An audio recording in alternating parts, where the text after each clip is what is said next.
Hello everyone, कैसे हो बच्चों आप।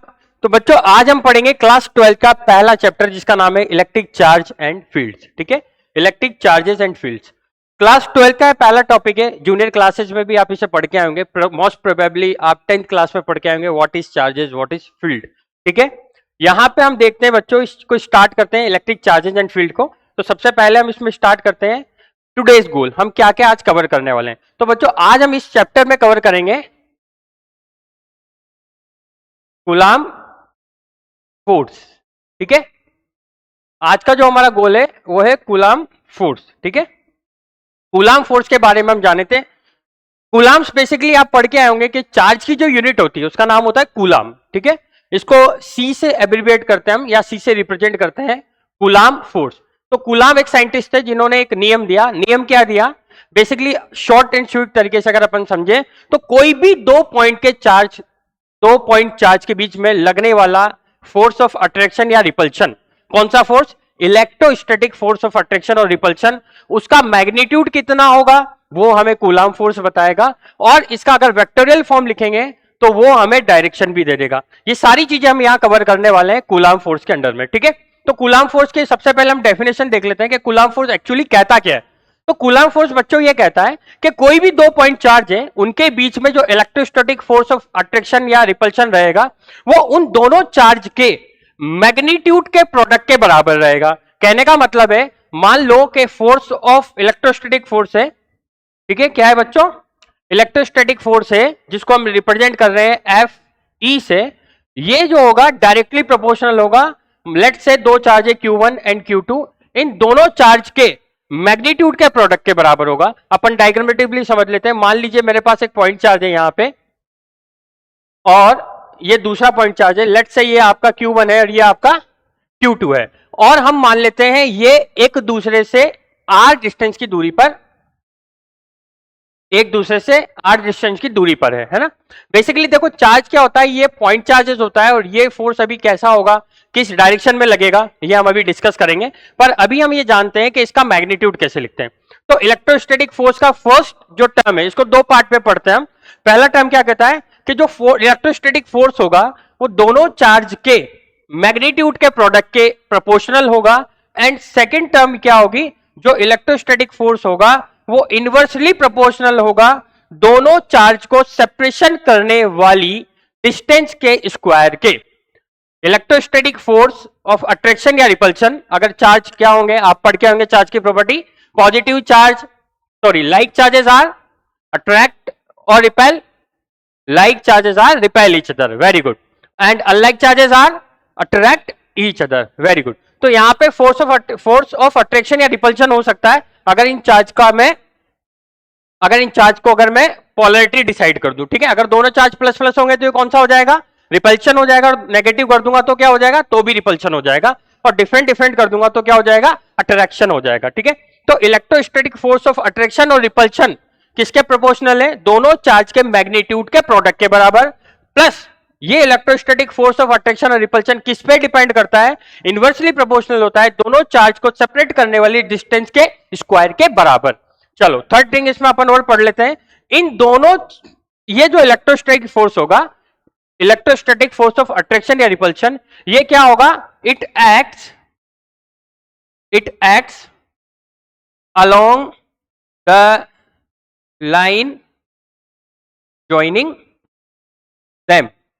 इसका मतलब जो electrostatic force of attraction repulsion होगा, ये जो लाइन जो इन्हें ज्वाइन कर रही है इसके अलोंग होगा। ठीक है, मान लीजिए अगर ये F1 ड्यू टू 2 और F2 ड्यू टू 1 होगा तो हम लिख सकते हैं इनका it acts along the line joining them. ठीक है, यहां तक ये बात समझ में आ गई। तो ये आपका बच्चों कूलाम फोर्स है। आगे इसको अगर मैं दोनों को समराइज करता हूं तो आगे इसको समराइज हम करेंगे। तो समराइज कैसे कर सकते हैं? देखो जो इलेक्ट्रोस्टैटिक फोर्स है वो क्या होगा? Q1 Q2 upon R square. और यहां से अगर मैं प्रोपोर्शनलिटी कांस्टेंट हटाता हूं तो एक कांस्टेंट मुझे ऐड करना पड़ेगा और उस कांस्टेंट का नाम लेंगे हम इलेक्ट्रोस्टैटिक कांस्टेंट। मान लीजिए यहां पर मैं इसको दिख रहा हूं Fe, मतलब electrostatic force of attraction repulsion is directly equal to K Q1 Q2 upon R square. इतनी बात समझ में आती है? वेरी गुड, इतनी बात समझ में आती है तो इसको नोट डाउन कर लो, और ये फॉर्मूला हमें जिंदगी भर याद रखना है अगर हमें इलेक्ट्रोस्टैटिक फोर्स ऑफ अट्रैक्शन और रिपल्शन निकालना है। तो ये हमें क्या देगा बच्चों, ये मैग्नीट्यूड देगा। मैं फिर कह रहा हूं ये हमें क्या देगा, मैग्नीट्यूड देगा। इसे अपने दिल दिमाग में बसा लो बच्चों, ये बहुत इंपॉर्टेंट फॉर्मूला है, नीट में हर बार इससे क्वेश्चन आने के चांसेस रहते हैं। ठीक है, चलो यहां तक हमने क्या करा, हमने उस फोर्स की वैल्यू लगा ली जो इस वाले चार्ज ने इस पे लगाई या इस वाले चार्ज ने इस पे लगाई। यहां पे हम एक चीज और कह सकते हैं, न्यूटन थर्ड लॉ हम 11th में पढ़ के आए, तो न्यूटन थर्ड लॉ के अकॉर्डिंग हम कह सकते हैं कि इन दोनों का जो मैग्नीट्यूड है वो क्या रहेगा, इस तरह से रहेगा न्यूटन थर्ड लॉ के अकॉर्डिंग। ठीक है, देखो ये न्यूटन एक्शन रिएक्शन पेयर हो रहा है, दोनों डिफरेंट बॉडी पे लग रहा है। ठीक है, और क्या हो रहा है, इन दोनों का मैग्नीट्यूड बराबर है और अपोजिट है, न्यूटन थर्ड लॉ यही कहता है। और कैसा है, सेंट्रल फोर्स है ना, क्योंकि इसके सेंटर से इसके सेंटर पे लग रहा है। ठीक है, वेरी गुड, यहां तक बहुत चीजें हमारी क्लियर हो गई और हमने आज मैग्नीट्यूड निकाल लिया। चलो इसको आगे और सिंप्लीफाई करते हैं। देखो अगर यहां पर एक नई चीज आपको देखने को मिल रही होगी के, तो के की वैल्यू बच्चों देखो बुक्स में लिखी रहती है 1/4 पाई एप्सिलॉन नॉट, और इसको अगर हम आगे और सॉल्व करते हैं, एप्सिलॉन नॉट की वैल्यू पे डिपेंड करती है, मीडियम पे डिपेंड करती है। तो अगर मैं एयर की बात करता हूं, अभी वैक्यूम की बात करता हूं, तो ये क्या हो जाएगी वैल्यू 9 × 10⁹, और अगर इसकी मुझे यूनिट निकालनी पड़ेगी तो यूनिट यहां से निकाल लूंगा। अच्छा मान लो ये के इधर रखता हूं, बाकी यहां पे लिख देता हूं FR² Q1 Q2। आप अच्छे से जानते हैं यहां से अगर मुझे के की वैल्यू पूछी जाएगी तो मैं निकाल सकता हूं, और यहां से यूनिट निकालनी होगी तो क्या लिखूंगा, फोर्स की यूनिट होगी बच्चों न्यूटन, और आर की यूनिट क्या हो जाएगी, मीटर का square upon Q1 Q2 upon मतलब कूलाम का स्क्वायर, क्योंकि चार्ज की यूनिट क्या होती है, कूलाम। यहां से अपन इसको बहुत अच्छे तरीके से क्या कर सकते हैं, यूनिट निकाल सकते हैं। अब आते हैं एप्सिलॉन की बात। ठीक है, इसे लिखते हैं बच्चों एप्सिलॉन। ठीक है, साइंटिस्ट के नेम पे इतना ज्यादा ध्यान रखने की जरूरत नहीं है। एप्सिलॉन बच्चों क्या होता है, परमिटिविटी ऑफ मीडियम होता है, परमिटिविटी ऑफ मीडियम। इसका मतलब ये एप्सिलॉन डिपेंड करता है मीडियम पे। अगर मैं एयर की बात करूं तो इसको हम लिखते हैं एप्सिलॉन नॉट। एप्सिलॉन नॉट का मतलब क्या है, नॉट, नॉट मतलब कोई मीडियम नहीं है, नॉट हो गया ना, नॉट मतलब नहीं, यहां पे एप्सिलॉन नॉट का मतलब है मीडियम ही नहीं है। तो जब मीडियम नहीं है तो हम इसको मान सकते हैं बच्चों एयर एंड वैक्यूम। ठीक है, वैसे थोड़ा सा डिफरेंस होता है पर अपन नॉर्मली समझते हैं कि एयर और वैक्यूम बराबर ही है ना। तो यहां पे इसको जब सॉल्व करते हैं बच्चों, तो इस एप्सिलॉन नॉट की जो वैल्यू अपने पास निकल के आती है वो 8.854 × 10⁻12, और इसकी यूनिट में लिखने जाऊंगा तो मैं यूनिट यहां से निकाल सकता हूं। अगर मैं के को क्या लिखूंगा, 1/4 पाई एप्सिलॉन नॉट लिखूंगा, और यहां पे FR² Q1 Q2 लिखूंगा। तो बच्चों यहां से देखो एप्सिलॉन नॉट को ऊपर ले जाओ, एप्सिलॉन नॉट को मैं ऊपर ले गया तो यहां पे आ गया Q1 Q2, और यहां पे क्या आ गया FR²। ठीक है, ये पूरी टर्म नीचे आ गई, ये ऊपर चली गई। ठीक है, और यहां से क्या होगा 4 पाई भी ऊपर चला जाएगा जो कि कांस्टेंट है। तो यहां से मैं क्या यूनिट लिख सकता हूं, देखो बच्चों क्या हो जाएगी unit, coulomb square upon newton into metre का स्क्वायर। देखो बहुत अच्छी तरीके से यूनिट भी निकला सीख गए, बहुत अच्छी तरीके से फोर्स निकालना सीख गए, एप्सिलॉन नॉट के बारे में पता चल गया। और घबराने वाली बात नहीं, अगर वो एप्सिलॉन नॉट के साथ साथ अगर आपको कहता है कि मीडियम, एप्सिलॉन नॉट की वैल्यू वाटर में दे देगा, केरोसिन में दे देगा, हनी में दे देगा, तो उसकी वैल्यू आपको देगा। और आप इस के को लिखने के क्या करोगे, जब भी आप के, ये जो के है, के अगर देगा तो अपन इसको आगे देख लेंगे कि किस तरह से लिखा जाता है। तो अगर अपन को यहां से अगर वो दे दे, मीडियम की बारे में बात करते हैं तो फोर्स कैसा हो जाता है, तो वो मीडियम की बात कर लेते हैं। तो यहां से हम लिखेंगे इलेक्ट्रोस्टैटिक फोर्स क्या होगा, के, जो कि आपका क्या है, इलेक्ट्रोस्टैटिक कांस्टेंट है। ठीक है, Q1 Q2 अपॉन एप्सिलॉन, यहां से अगर अपन इसको लिखते हैं R², क्या लिखते हैं बच्चों, R²। ठीक है, इसको आगे और अच्छी सिंप्लीफाई फॉर्म में लिखते हैं, अच्छी बुक्स में ऐसे लिखा होता है 1/4 पाई एप्सिलॉन नॉट, के की जगह पूरी वैल्यू लिखना आप भी सीखें, Q1 Q2 अपॉन R²। ये हो गया एयर का, क्योंकि यहां एप्सिलॉन नॉट है। अगर मीडियम की बात आए तो कुछ नहीं करना बच्चों, आपको मीडियम मान लेते हैं 4 पाई एप्सिलॉन नॉट। अगर मीडियम दे दे तो यहां पे अपन स्मॉल के मान करके Q1 Q2 अपॉन R² डाल के, अगर वो मीडियम दे देता है तो यहां मीडियम की जो भी वैल्यू वो देता है वो डाल देंगे। ये के इलेक्ट्रोस्टैटिक कांस्टेंट है, ये के आपका मीडियम है। ठीक है, कितना मीडियम का परमिटिबिलिटी है वो है। ठीक है, चलिए ये सारा कॉन्सेप्ट हो गया कूलाम लॉ के बारे में। अब कुछ बहुत इंपॉर्टेंट चीजें जो हमें याद रखनी होती है, कई बार पूछ लिया जाता है कि क्या क्या पॉइंट हमें याद रखने हैं। सबसे पहली बात तो ये जो ये इलेक्ट्रोस्टैटिक फोर्स होता है या कूलाम फोर्स होता है, इसको अगर लिखते हैं कूलाम फोर्स, तो ये क्या होता है, पॉइंट चार्जेस के बीच में लगता है। किसके बीच में, पॉइंट चार्जेस, ठीक है, पॉइंट चार्जेस के लिए वैलिड है। दूसरा पॉइंट, अगर मैं बात करूं, ये स्टेशनरी चार्जेस के बीच में लगता है। किसके, चार्ज शुड बी स्टेशनरी, है ना, स्टेशनरी चार्जेस के बीच में लगता है। तीसरी टर्म यहां से निकलते जाती है कि जो ये फोर्स होगा, ये जो फोर्स होगा बच्चों, ये फोर्स इनवर्सली प्रोपोर्शनल होगा आर स्क्वायर के। और अगर इसका ग्राफ बनाएंगे तो इस तरह से आएगा, यहां पे आएगा फोर्स इनवर्सली प्रोपोर्शनल है किसके, 1/r²। इस तरह से यहां से ग्राफ आएगा। चौथा पॉइंट हम लिख सकते हैं, पॉइंट चार्ज हो गया, स्टेशनरी हो गया, इस तरह से ग्राफ बनेगा। और it acts along the line joining there centre.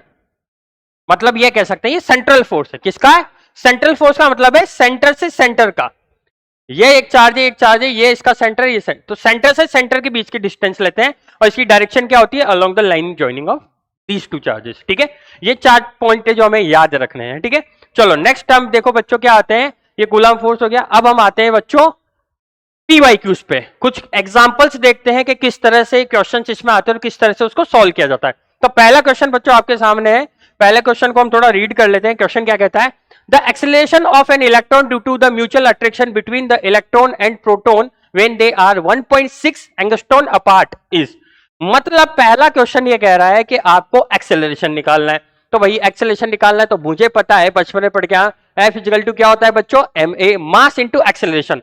अगर एक्सेलरेशन निकालना है तो मैं क्या लिखूंगा, A equal to F by M. और इलेक्ट्रोस्टैटिक्स की कंडीशन में क्या लिखूंगा, यहां पे मैं लिख सकता हूं बच्चों A equal to F E by M. और एफ ई की वैल्यू आपको बहुत अच्छे से पता है, क्या लिख सकते हैं, के Q1 Q2 अपॉन r², और ये वाला m, ठीक है, समझ में आती है बात। अब put the value and get the answer. Question में सारी वैल्यू दी है और एक्सेलरेशन कैलकुलेट कराना है, तो k की वैल्यू लिखेंगे बच्चों 9 × 10⁹।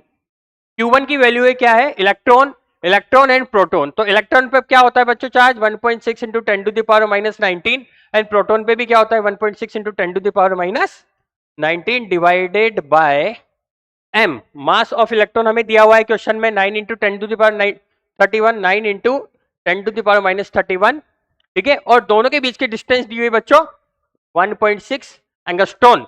तो हम जानते हैं कि 1 एंगस्ट्रॉन किसके बराबर होता है, 10⁻10 मीटर के बराबर होता है। क्यों करना पड़ेगा, क्योंकि हमें ऐसा यूनिट में आंसर चाहिए। यहाँ पे क्या है, सारे answer metre upon second square में, ठीक है। तो यहाँ पे हम लिख देंगे इसका स्क्वायर, तो 1.6 × 10⁻10, 1.6 × 10⁻10। देखो कितनी अच्छी बात है, सारी वैल्यू ऐसी दे रखी है जो एक दूसरे से कट जाएगी। देखो 9 से 9, 1.6, 1.6, 1.6 एंड 1.6। अब बची बात है तो पावर्स की है, तो पावर्स कैसे खत्म करेंगे अपन। देखो ये यहाँ पे 10 है, यहाँ पे 10 है, मतलब कितना हो गया, 20 हो गया। ये 20 जब ऊपर आएगा तो प्लस क्या हो जाएगा, 20 हो जाएगा। ये टोटल कितना हो जाएगा, -38। तो -38 में से +20 घटाएंगे तो कितना बच जाएगा, माइनस कितना बच जाएगा, 18, ठीक है। तो ऊपर लिखेंगे 10⁹ × 10⁻⁻18, और नीचे देखो एक और बचा है 10⁻⁻31। सॉल्व करने जाएंगे तो एक ही वैल्यू बच्चों आ जाएगी 10⁻22 positive metre upon second square. This will be your answer. और ये यहाँ पे देख करके टिक कर देते हैं कि 10⁻22 ऑप्शन सी, तो C will be the correct answer. तो ये पूरा फ्लो है। मैंने पहले आपको बताया कि एक्सेलरेशन कैसे निकालेंगे, किस तरह से वैल्यू डालेंगे, किस तरह से काम करेंगे। चलिए नेक्स्ट क्वेश्चन देख लेते हैं बच्चों, थोड़ा सोचो और खुद करने की कोशिश करो, ठीक है। क्वेश्चन क्या कह रहा है, फाइंड आउट करो क्या कह रहा है। 2 point charges A and B having charges +q and -q respectively are placed at a certain distance apart। इसका मतलब 2 पॉइंट चार्ज ले लेते हैं, एक q ले लिया अपन ने +q और एक ले लिया -q। जितना क्वेश्चन के करते जाओ, ठीक है, ठीक है। यहां तक हो गया। r placed at a certain distance, let's say ये डिस्टेंस मैंने मान ली बच्चों r, ठीक है, and force acting between them is f। तो इसके बीच में जो फोर्स था वो कितना था, Q/r², ये फोर्स था, ठीक है। यहां पे मैं मैग्नीट्यूड की बात कर रहा हूं, इसलिए चार्जेस के पोलैरिटी नहीं दूंगा, ठीक है। अब आगे क्वेश्चन कहता है if 25% charge of A is transfer to B। इसका मतलब देखो चार्ज A पॉइंट पे चार्ज कितना था, Q, बी पे कितना था माइनस क्यू। तो मैंने क्या करा, ए पे जो चार्ज था ना क्यू बच्चों, ये इस क्यू का 25% दे दिया बी को। तो इसका मतलब क्यू का माइनस करूंगा 25% परसेंट का 100 बाय क्यू। यहां से हमें कितना मिल जाएगा ए पे चार्ज, जरा काटो तो 1/4, 4 क्यू माइनस क्यू अपॉन 4, इसका मतलब आ जाएगा 3 क्यू बाय 4। ठीक है, ये चार्ज अब बच गया। पहले ऐसी कंडीशन थी, अभी की कंडीशन क्या होगी बच्चों, यहां मैं बना देता हूं। अभी की कंडीशन ऐसे है, यहां पे चार्ज है प्लस 3 क्यू बाय 4 और ये पॉइंट है ए।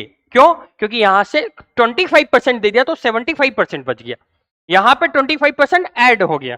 तो यहां पे जो चार्ज आएगा वो कैसे निकालेंगे, देखो बी पे चार्ज पहले कितना था, माइनस क्यू था, अभी कितना रह जाना चाहिए माइनस क्यू, और इस बार ऐड होगा कितना, 25% ऐड होगा ना, क्योंकि ए से निकाल के बी में दिया है। तो कितना हो जाएगा यहां से देखो, माइनस क्यू प्लस 1 बाय या क्यू बाय 4। इसको और आगे सोल्व करेंगे तो माइनस 4 क्यू और क्यू तो माइनस 3 क्यू बाय 4। छोटी छोटी कैलकुलेशन है जो हमें आनी चाहिए। ये पॉइंट बी हो गया, माइनस 3 क्यू बाय 4 हो गया। ठीक है, हमसे क्या पूछा है, then force between the charges becomes मतलब पहले एफ था, अब कितना टाइम्स एफ हो गया, मतलब हमें कंपैरिजन पूछा है। तो पहले कितना था बच्चों, एफ था, और अब हो गया एफ डैश। तो मैं ये मान लेता हूं कि एफ डैश जो है वो कितना हो गया अब के। ठीक है, Q1 कितना है, यहां देखो Q1 है 3 क्यू बाय 4 और Q2 भी कितना है 3 क्यू बाय 4। फिर मैं मैग्नीट्यूड की बात कर रहा हूं यहां पर, आप चाहे तो मैग्नीट्यूड लगा सही लगा सकते हैं। और दोनों के बीच की डिस्टेंस क्या है, सेम बोलता है कि दोनों के बीच की डिस्टेंस क्या है, सेम है। ठीक है, then force between the charges F dash हो गया ये। और यहां पे अगर मैं एफ लगाता हूं बच्चों, तो एफ का मैग्नीट्यूड क्या लिखूंगा मैं, K Q square upon R square. तो देखो Q square R square cut गया है, के कट गया है, के कट गया है, ये क्यू गया, ये क्यू गया, यहां बचा 9/16। तो एफ डैश की वैल्यू देखो यहां फिर कर रहा हूं मैं, यहां से आ गया एफ डैश। ठीक है, थोड़ा सा इसको यहां लिख लेता हूं, ये वाली वैल्यू फिर लिख देता हूं, माइनस क्यू प्लस 1/4 क्यू। तो यहाँ कितना आ जाएगा, सीधा सीधा माइनस 3 क्यू बाय 4। ठीक है, मैं थोड़ा सा इसको और सेपरेट कर देता हूँ ताकि अच्छे से रहे। ठीक है, देखो ये वाली टर्म जो है बिल्कुल सेपरेट है। ठीक है, ये क्वेश्चन यहाँ से यहाँ फ्लो हुआ है। ठीक है, चलो वापस आ जाते हैं अपन अपनी जगह पे। तो यहाँ से हो गया बच्चों, ठीक है, एफ डैश बाय एफ करेंगे तो क्या हो गया, नीचे तो 1 हो गया, ऊपर क्या हो गया, ऊपर आपका कितना हो गया 9/16। तो एफ डैश की वैल्यू कितनी आएगी बेटा, 9f/16। ऐसा कोई ऑप्शन दिख रहा हो तो यही हमारा आंसर होगा। बताओ कौन सा ऑप्शन है ऐसा, 9f/16। देखो पहले ही ऑप्शन दिख रहा है ना, this will be our correct answer. ठीक है, इस तरह के क्वेश्चन करने में आपको स्टेप बाय स्टेप चलना पड़ेगा, जैसा क्वेश्चन कह रहा है वैसा करना पड़ेगा। पहले क्वेश्चन ने ऐसा किया, फिर 25% किया तो ऐसा डायग्राम बना, फोर्स निकाला और कंपेयर कर दिया कितने टाइम्स हो गया। ठीक है, चलो नेक्स्ट क्वेश्चन है जो आपको भी सॉल्व करना है साथ के साथ। क्वेश्चन पढ़ लीजिए, समझिए क्या कह रहा है। ठीक है बच्चों, क्वेश्चन कह रहा है an electron is moving round the nucleus of A hydrogen atom. तो ये देखो ध्यान से देखो, ये आपका एक मान लीजिए न्यूक्लियस बना दिया मैंने, और एक इलेक्ट्रॉन यहाँ पे रिवॉल्व कर रहा है, और यहाँ पे क्या है प्रोटॉन मान लीजिए। ठीक है, an electron is moving round the nucleus of A hydrogen atom in a circular orbit. Hydrogen atom तो एक क्या रहता है, प्रोटॉन रहता है और एक ही इलेक्ट्रॉन रहता है। तो एक प्रोटॉन इधर है, एक इलेक्ट्रॉन इधर है। प्रोटॉन का अगर न्यूक्लियस में होता है और इलेक्ट्रॉन जो है वो मूव करता रहता है सर्कुलर ऑर्बिट में आवारा की तरह। ठीक है, hydrogen atom in a circular orbit of a radius R. Radius कितनी दे दी बच्चों इसकी, इसकी रेडियस दे दी आर। ठीक है, the Coulomb force F between the two, इन दोनों के बीच में जो कूलाम फोर्स होगा वो क्या होगा, चलो लिख लेते हैं। हम तो ये जानते हैं कि कूलाम फोर्स किस तरफ रहेगा, इसकी डायरेक्शन ऐसी रहेगी। ठीक है, तभी तो ये ऐसे मूव कर रहा है। तो हम यहां पे लिखेंगे K E minus E upon R square. ठीक है, अगर मैं ये मैग्नीट्यूड वाइज लिखूंगा बच्चों, तो मैग्नीट्यूड वाइज मैं लिखना चाह रहा हूं F equal to K E upon R square. But अगर मुझे डायरेक्शन के साथ लिखना है तो मैं जानता हूं इसकी डायरेक्शन किधर है, इस तरफ इसकी डायरेक्शन होगी। ये कुछ इस तरह से डायग्राम हो गया, एक इलेक्ट्रॉन ऐसे है, एक इलेक्ट्रॉन ऐसे है, एक प्रोटॉन, ये प्रोटॉन है, ये इलेक्ट्रॉन है, और इसकी डायरेक्शन कैसे बना दी है हमने, इसकी डायरेक्शन बना दी ऐसे। ठीक है, तो हम यहां से इसको लिखेंगे एफ जो होगा एक्स वेक्टर क्या लिखेंगे, के ई माइनस ई, जब ये वेक्टर हो जाएगा तो हम साइन के साथ लिखेंगे, ठीक है। और यहाँ पे क्या लिख देंगे, आर स्क्वायर और एक आर कैप लगा देंगे, यूनिट वेक्टर। और हम जानते हैं अगर यूनिट वेक्टर को मैं एक्सपेंड करता हूँ, आर कैप क्या होता है बच्चों, R vector upon magnitude of R. तो ये वैल्यू अगर मैं यहाँ डालता हूँ तो हमें क्या मिलना चाहिए, एफ वेक्टर फॉर्म में चाहिए हमें आंसर, क्योंकि देखो सब में क्या है, वेक्टोरियल फॉर्म दिया हुआ है। तो एफ वेक्टर क्या हो जाएगा, माइनस बाहर आएगा के E square upon are cube और आर वेक्टर। इस तरह का कहीं आंसर दिख रहा हो तो आप उसे तुरंत क्लिक कर दीजिए, this will be our answer. मुझे शायद यह लग रहा है आंसर होना चाहिए इसका माइनस के E square upon are cube और आर वेक्टर होना चाहिए। तो मैं यहाँ आर वेक्टर लगा रहा हूँ बच्चों, ये आर वेक्टर, ठीक है। तो this will be our answer. यहाँ तक किसी को कोई दिक्कत? हम 3 पीवाईक्यू डिस्कस कर चुके हैं, चौथा पीवाईक्यू इसी सीरीज में आपके सामने है, काफी इजी पीवाईक्यू है। एक बार क्वेश्चन रीड करें फिर पढ़ें, ठीक है। क्या कहता है बच्चों, a charge Q is place at the centre of the line joining two exactly equal positive charge. भाई दो Q चार्ज ले लिए इक्वल, डायग्रामेटिकली समझ लेते हैं। एक चार्ज ये रहा बच्चों, एक चार्ज ये रहा, ये चार्ज है Q, ये भी चार्ज है Q। कैसे चार्ज है, एग्जैक्टली सेम है, आइडेंटिकल है, पॉजिटिव चार्ज है, ठीक है।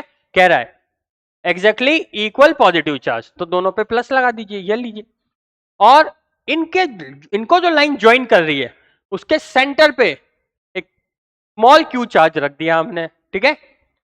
exactly equal positive charge, the system of 3 charges will be in equilibrium if Q is equal to, हाँ इक्विलिब्रियम का कंसेप्ट हमें समझना पड़ेगा। इक्विलिब्रियम का मतलब होता है कि इक्विलिब्रियम मतलब ऐसी कंडीशन जहां पर नेट फोर्स क्या हो रहा हो बच्चों, जीरो हो रहा हो, ठीक है। मतलब तीनों चार्ज पे लगने वाला, या ये 3 चार्ज है तो कोई भी दो किसी एक चार्ज पे किसी भी एक पॉइंट पे हम देख लेते हैं, सारे फोर्स निकाल लेते हैं, उसको इक्वल कर देते हैं, या ये कहते हैं उसको जीरो कर देते हैं, बराबर जीरो के बराबर कर देते हैं। क्योंकि इक्विलिब्रियम में तो नेट फोर्स कितना होना चाहिए, जीरो। तो नेट फोर्स का मतलब है F1 F2 F3 is equal to zero और Fn तक जीरो। तो इक्विलिब्रियम की कंडीशन कैसे लिखते हैं, अगर F1 फोर्स है, F2 फोर्स है और F3 फोर्स है, तो अगर नेट हमें लिखना होगा तो हम क्या कर देंगे, नेट को जीरो कर देंगे। ये इक्विलिब्रियम की कंडीशन है। तो हमारे पास यहां पर चार्जेस हैं, हम क्या करते हैं, इस पॉइंट को मान लेते हैं A, इसको O, इसको B। अब मैं इस पॉइंट पे क्या करूंगा, इस पॉइंट पे इसके करंट फोर्स निकालूंगा और इसके करंट फोर्स निकालूंगा, ठीक है। फोर्स निकालने के लिए बच्चों मुझे एक और चीज चाहिए होगी। मान लेता हूं कि यहां से यहां तक की डिस्टेंस है 2a, तो ये डिस्टेंस कितनी हो जाएगी, कॉमन सेंस से हो जाएगी a, और ये भी कितनी हो जाएगी बच्चों, a, ठीक है। चलो अब कुछ नहीं करना, देखो क्वेश्चन आपको ही करना है, इस और इस चार्ज के बीच का फोर्स लगाना है, उसको बोल दो F1। तो F1 की वैल्यू लिख देते हैं, F1 की वैल्यू लिख देते हैं K capital Q small q upon a square. अब F2 लिखते हैं किस किस चार्ज के बीच में, A और B के बीच में, A और B के बीच में। तो क्या लिखेंगे, K Q अपॉन 2a का स्क्वायर। तो 2a का स्क्वायर को हम लिख देंगे कितना बच्चों, K Q square upon 4a square. मतलब मैंने क्या कहा, किसी भी एक पॉइंट पर हम क्या करेंगे, इस पॉइंट पे लगने वाले जितने भी फोर्स हैं उसको इक्विलिब्रियम में या जीरो के बराबर कर देंगे। तो कितने फोर्स लग रहे हैं, इसकी वजह से लग रहा है और इसकी वजह से लग रहा है, ये Q की वजह से फोर्स लग रहा है, इसकी वजह से भी लग रहा है। इस पे जितने भी फोर्स लग रहे हैं उसको हम क्या कर देंगे, इक्विलिब्रियम में रखेंगे या नेट के बराबर कर देंगे। तो F1 प्लस F2 को क्या करना पड़ेगा, मुझे जीरो के बराबर रखना होगा, ठीक है। तो F1 की वैल्यू क्या है बच्चों, Q upon a square plus K capital Q upon 4a square is equal to zero. यहां से और आगे इसको सॉल्व करेंगे तो मैं क्या करता हूं, इस टर्म को इधर ले जाता हूं, तो ये हो जाएगा Q अपॉन a स्क्वायर, आप भी सॉल्व करते जाओ, minus K Q square upon 4a square. a square से a स्क्वायर गया, K से K गया, एक Q से एक Q गया। तो यहाँ पे बच्चों स्मॉल q की जो वैल्यू आई मेरे पास क्या आ गई, सीधी सीधी निकल के आ गई माइनस Q/4, और यही हमारा आंसर होगा। और ये आंसर कहाँ पे दिख रहा है आपको, I think first option is similar to our answer. चलो लास्ट क्वेश्चन डिस्कस कर लेते हैं बच्चों, लास्ट क्वेश्चन देख लेते हैं। इक्विलिब्रियम का क्वेश्चन है। इक्विलिब्रियम का मतलब क्या होता है कि नेट चार्ज हमें जीरो करना है, ठीक है। Point charges plus Q, minus Q and 4Q are kept on the x axis at point x equal to 0, a and 2a respectively। देखो डायग्राम बना लेते हैं, काफी अच्छे से समझ में आ जाएगा। जैसे मान लीजिए ये x एक्सिस है बच्चों और ये y एक्सिस है, हमसे कह रहा है कि एक x एक्सिस पे x equal to 0, x equal to a और x इक्वल टू, ये डिस्टेंस होगी a, तो ये डिस्टेंस होगी बच्चों 2a और ये भी डिस्टेंस भी होगी a। यहाँ पे एक चार्ज रखा है +4q और यहाँ पे एक चार्ज रखा है -q और यहाँ पे एक चार्ज रखा है +4q। अच्छा, हमसे पूछता है कि इक्विलिब्रियम कहाँ आएगा, point charges q and q4 को एक्सिस। यहाँ पे देखो ऑप्शन पे जाना पड़ेगा। ऑप्शन कहता है only -q is in stable equilibrium. तो सबसे पहले कॉन्सेप्ट समझ लेते हैं हम इक्विलिब्रियम का। देखो बहुत छोटे से तरीके से समझाऊंगा। जैसे मान लीजिए आपके पास एक ये है, एक ये है और एक ये है, इस तरह का, ठीक है। और अच्छे से इसको बना देते हैं ताकि आपको, तीन तरह के हमारे पास इक्विलिब्रियम होते हैं, आप पढ़ के आए होंगे। पहला इक्विलिब्रियम होता है बच्चों ये, मैं डायग्राम से बता दूंगा आपको, ठीक है। ये आपका हो जाएगा स्टेबल इक्विलिब्रियम। क्या हो जाएगा? Stable equilibrium. ये होगा आपका अनस्टेबल इक्विलिब्रियम और ये हो जाएगा आपका न्यूट्रल। इसका मतलब है कि अगर न्यूट्रल इक्विलिब्रियम, देखो अगर मैं यहां पे कुछ चीज रखता हूं, ठीक है, और उसको मैंने अगर डिस्प्लेस किया तो थोड़ी देर बाद क्या आ जाएगा, वापस अपनी पोजीशन पे आ जाएगा, इस मेन पोजीशन पे आ जाएगा। इसका मतलब कोई भी चार्ज या कोई भी चीज को अगर मैं क्या करूं, थोड़ा सा अगर किसी पार्टिकल को डिस्प्लेस करूं और वापस अपनी मेन पोजीशन पे आ जाए तो वो होगा स्टेबल इक्विलिब्रियम। अनस्टेबल में क्या होगा, मान लीजिए अगर मैंने इसको डिस्प्लेस किया तो ये कहां आ जाएगा, नीचे, और कभी भी अपनी मेन पोजीशन पे नहीं आएगा, ठीक है। ये होता है अनस्टेबल इक्विलिब्रियम। और न्यूट्रल इक्विलिब्रियम क्या होगा, मान लीजिए अगर मैं यहां पर हूं, या ऐसा कह सकते हैं इस पर लगने वाले नेट फोर्स क्या हो जाएंगे, इक्विलिब्रियम में तो 0 हो जाएंगे, ठीक है। अगर यहाँ पे कोई पार्टिकल है और अगर मैं इसको डिस्प्लेस करता हूँ, ठीक है, और ये थोड़ी दूर बाद जाके वापस से यहाँ रुक जाता है अपनी पोजीशन पे, यहाँ पे लगने वाले वापस सारे नेटवर्क्स क्या हो जाते हैं, 0। तो इस तरह के फिनोमिनन को हम नाम देते हैं न्यूट्रल इक्विलिब्रियम, ठीक है। चलो आ जाते हैं अपने क्वेश्चन पे। तो देखो अब यहाँ पे क्या करता हूँ, 4q -q +q। तो चेक करते हैं, जैसे -q, अगर मैं -q को इधर डिस्प्लेस कर रहा हूँ, मान लीजिए मैंने इसको इधर डिस्प्लेस किया, ठीक है, इधर डिस्प्लेस करने पे क्या होगा, ये +q है -q है, तो डोमिनेंट कौन है, ये बड़ा है, और डिस्टेंस भी क्या हो रही है, कम। अगर तो यहां से देखो F प्रोपोर्शनल 1/r², अगर डिस्टेंस क्या होगी, कम होगी, तो फोर्स क्या होगा, अगर डिस्टेंस कम होगी तो फोर्स क्या होगा बच्चों, बढ़ेगा। तो डिस्टेंस कम हुई, फोर्स क्या हुआ, बढ़ा, तो इसने इसको अट्रैक्ट कर लिया अपनी तरफ। इसका मतलब ये तो अनस्टेबल है, वापिस अपनी जगह नहीं आएगा। अगर थोड़ा सा डिस्प्लेस करूंगा तो इधर चला जाएगा। सिमिलरली अगर इधर देखूंगा तो ये भी हो जाएगा। तो ये तो फिक्स हो गया, ये कैसा है बच्चों, अनस्टेबल है ना। चलो +q को चेक कर लेते हैं, ठीक है। तो +q को अगर मैंने डिस्प्लेस किया इधर तो -q है, -q क्या करेगा, इसको इधर अट्रैक्ट करने की कोशिश करेगा। बट आप देखो जब मैं इसको इधर डिस्प्लेस करूंगा तो ये जो a डिस्टेंस है बढ़ जाएगी। जब a डिस्टेंस बढ़ गई तो ये फोर्स कैसा होना चाहिए, कम। प्लस यहाँ पे क्या हो रहा है, 4q इस 4q को क्या करेगा, इधर ही रिपेल करेगा। देखो पहले जो फोर्स लग रहा था कम हो गया और ये फोर्स तो उतना ही लग रहा है, तो ये फोर्स कम हो गया तो क्या होगा, हमेशा एक कॉन्सेप्ट याद रखना, जो बड़ा फोर्स होगा दो छोटे या बड़े में, जैसे +q 4q है, -q है, 4q है, ये q है, तो जो भी बड़ा होगा वो डोमिनेट करेगा। तो अभी डोमिनेट कौन करेगा, +4q, क्यों, क्योंकि ये बड़ा है, डोमिनेट करेगा, तो इसका मतलब ये 4q इसको इधर भेजता चला जाएगा, तो ये भी क्या हो गया, अनस्टेबल इक्विलिब्रियम हो गया। और अगर किसी भी सिस्टम में किसी भी 3 सिस्टम में अगर 2 चार्ज क्या है, अनस्टेबल है, तो तीसरे को भी क्या होना पड़ेगा, अनस्टेबल होना पड़ेगा। तो इसका मतलब ये है कि तीनों चार्जेस कैसे हैं बेटा, अनस्टेबल है। All the charges are in unstable equilibrium, this will be our answer, ठीक है। तो आज तक के लिए इतना ही, प्रैक्टिस कीजिए, अच्छे से पढ़िए, जो पढ़ाया गया है उसे रिवाइज करिए और अपने PYQs को एक बार फिर से दोहराइए। तब तक के लिए thank you very much, all the very best, thank you.